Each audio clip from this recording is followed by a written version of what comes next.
there is constant light and you talk about increment, nobody will complain.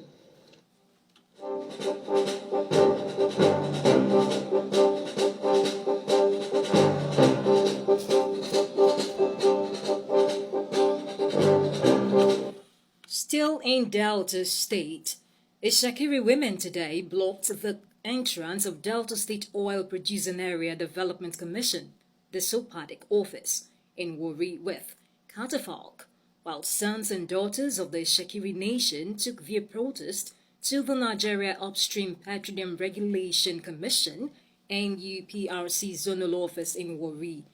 Catafalque is a decorated wooden framework supporting the coffin, which is a symbol, during a funeral or while lying in state in Ishakiri tradition. The women who came out in their large numbers kept chanting while displaying placards with various inscriptions such as Ishakiri money is for Ishakiri, our dear governor, Chief Sheriff, will need your intervention, and Ishakiris need accountability. According to one of the leaders, Mr. Bawo Eyoyobo, the women were demanding their rights.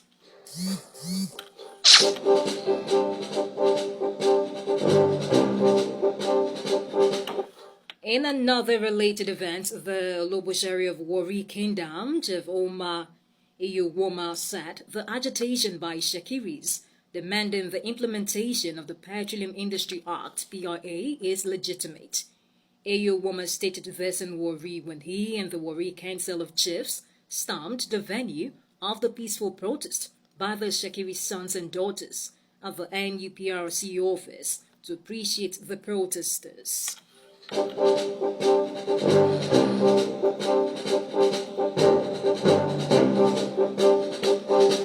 European Union EU Head of Cooperation in Nigeria, Ruben Alba, has announced plans by the European bloc to invest 5.6 million euros in some communities in 3 states in the Niger Delta region as part of efforts to tackle youth unrest and other forms of insecurity. The 3 states include Bayelsa, Delta, and Rivers. The Minister of Niger Delta Development, Abubakar Momo, solicited the assistance and support of the EU delegation in some priority areas of the government, developmental programs for the oil-rich region. The DOE spoke when the EU delegation visited the minister in Abuja. Alba said the fresh support is besides the over 100 million euros invested before now across the country. He said Niger Delta remained a priority of the EU. You are listening to Bridge Radio News at 5. Still to come, foreign and sports news. Please stay with us. When last did you read a book? A well-read mind is a well-informed mind.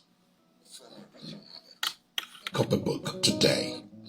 This message is from Bridge Radio 98.7. Connecting many voices.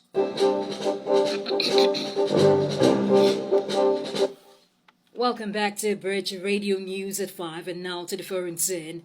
The ousted Gabon President Ali Bongo has regained his freedom from the military coup leaders and has been allowed to travel abroad for medical reasons. The junta spokesperson, Colonel Ulrich Manfumbi, disclosed this while speaking on state television, according to reports. Bongo was reportedly held under house arrest in late August after the coup in the Central African nation. Given his state of health, the former president of the republic, Ali Bongo Ondimba, is free to move about. He may, if he wishes, travel abroad to receive medical checkups. Junta spokesperson Colonel Ulrich Mafumbo said on state television, reading a statement from transitional leader General Brice Oligui Nguema.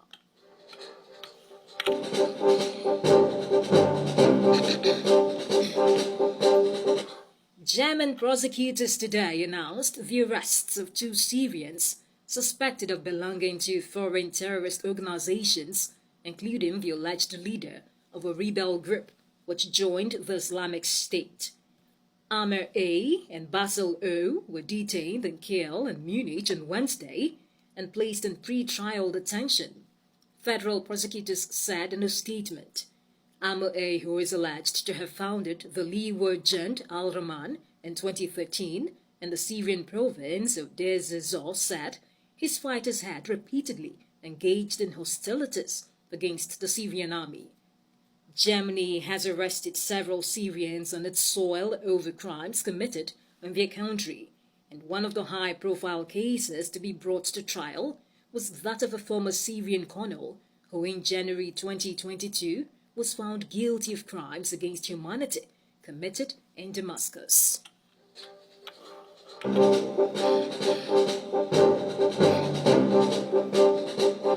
Indonesia today warned leaders including United States Vice President Kamala Harris, China's Premier Li Qiang, and Russian Foreign Minister Sergei Lavrov against sharpening rivalries as they attend an East Asia summit in Jakarta. The meeting brought Washington and Beijing into contact a day after Li warned major powers to manage differences so as to avoid a new Cold War, and ahead of the G20 summit in New Delhi this week that Chinese President Xi Jinping will miss. Interactions between the officials from the world's top two economies are being monitored as they seek to control tensions that risk flaring anew over issues ranging from Taiwan to ties with Moscow and the competition for influence in the Pacific.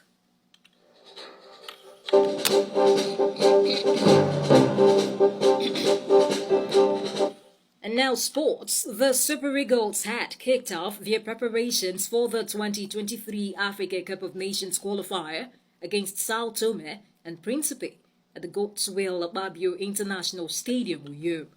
The team's training session started Wednesday evening at the practice pitch of the stadium. Super Eagles striker Victor Osimhen and 21 other players took part in the training exercise, which consists of physical exercise, fitness and conditioning.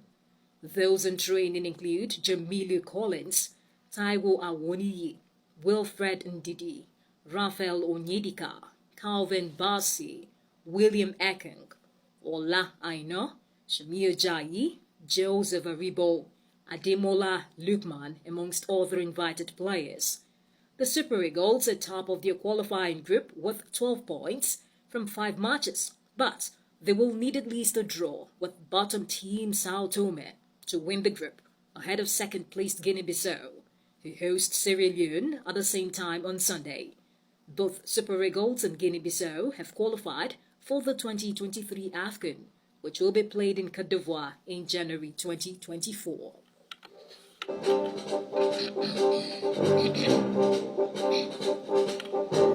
Meanwhile, Nigeria duo Victor Osimhen and Zizat Oshoala were both nominated for the 2023 Ballon d'Or Awards in the male and female categories, making Nigeria the first ever African country to have nominees in both categories in the same year.